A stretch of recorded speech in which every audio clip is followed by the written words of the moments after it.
I know you guys seen a smoke shack a time or two, and a lot of times they have decorations. I thought you guys might get a kick out of seeing this decoration.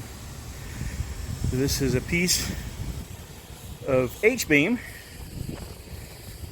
with a piece of 8-inch that has been, I think the term would be, explosively wrapped around the H-beam.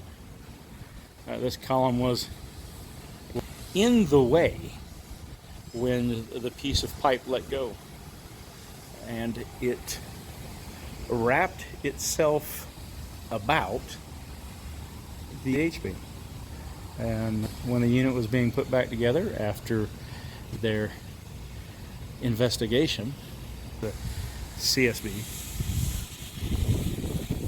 they decided to keep this piece of pipe to memorialize that this is broken.